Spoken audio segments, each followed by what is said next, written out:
E hoje nós estamos recebendo a nutricionista Bianca Naves. Seja muito bem-vindo, Bianca. Obrigada. Para falar dos mistérios dos alimentos. Gente, comidinhas deliciosas e aparentemente inofensivas que nem sempre fazem bem à saúde. Antes, vamos falar dos alimentos integrais, tidos como grandes aliados dos bons hábitos alimentares. Só que o problema, né, Bianca, é que muito produto classificado como integral não é tão saudável assim como se espera. E para não cair nessa armadilha, é preciso saber ler os rótulos, como mostra a repórter Samara Bastos.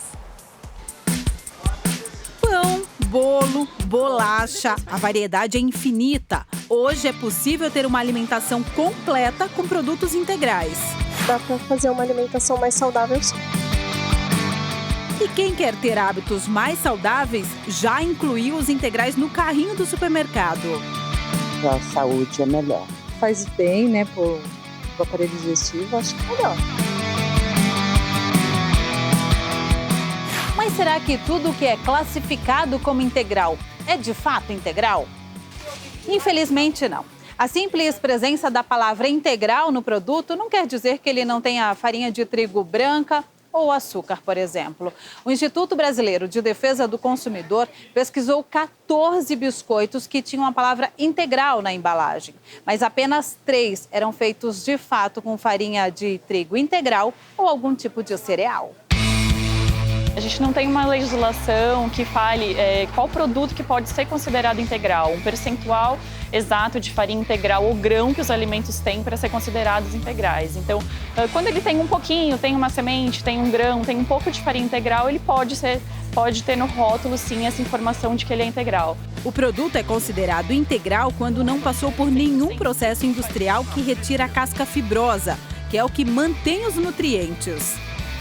As fibras vão ajudar no funcionamento do intestino, elas vão colaborar com a saciedade, elas ajudam também a controlar o colesterol, as taxas de açúcar no sangue. Então, para a saúde, né, as fibras têm vários benefícios também para quem quer perder peso.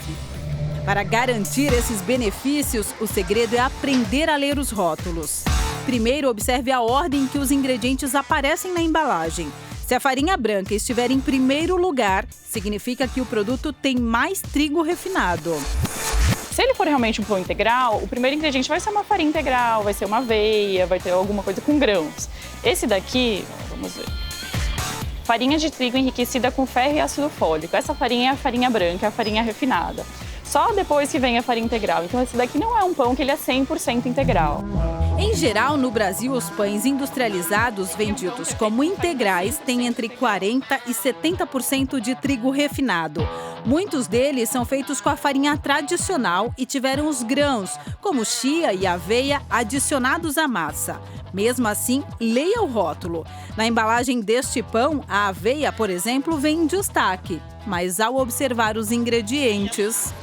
O primeiro ingrediente é a farinha de trigo enriquecida com ferro e ácido fólico, que é a farinha branca. Tá?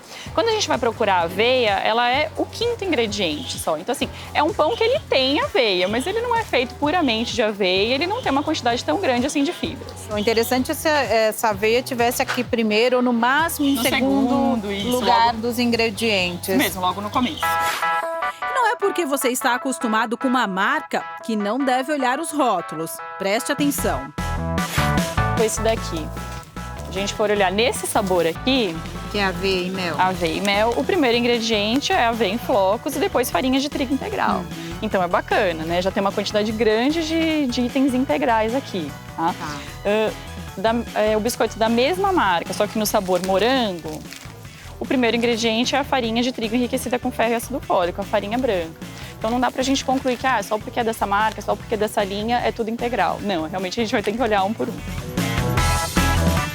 Agora, talvez um dos produtos mais controversos seja a barrinha de cereal, né? Elas surgiram porque são opções boas, são práticas e teoricamente saudáveis, né? Mas se a gente observar aqui, por exemplo, o rótulo, esse daqui, ó, o primeiro ingrediente é o xarope de glicose. Quer dizer, isso aqui é açúcar puro. É açúcar, né? O primeiro ingrediente de uma barrinha de cereal é o açúcar. Então a gente não vai ter todo um benefício aí de fibras, né, para um lanche equilibrado. Então realmente às vezes não é tão saudável assim. De novo, a gente tem que olhar o rótulo, né? Outra dica é ver a tabela nutricional. Compare a quantidade de fibras. Mais do que olhar só caloria, gordura, é olhar a quantidade de fibras. Quando a gente fala de um alimento integral, a gente busca encontrar fibras, tá? Então a gente olha a tabela nutricional. Quando um alimento ele é rico em fibras, ele vai ter em torno de 5 gramas de fibras na tabela nutricional, tá? Quando ele é fonte de fibras, ele tem pelo menos 2,5 gramas de fibra na porção. Esta outra barrinha de cereal, por exemplo, não tem fibra nenhuma. Isso me preocupa, porque a gente tá achando que tá comendo uma coisa saudável e tá comendo açúcar puro, né? A Organização Mundial da Saúde indica o consumo de 35 gramas de fibras todos os dias, incluindo frutas, verduras e legumes. Não é difícil alcançar esta meta, mas é preciso ler muito. Ir ao supermercado exige muito mais atenção. Além de ver o preço, a data de validade e o que está no rótulo, se é o que consta, né?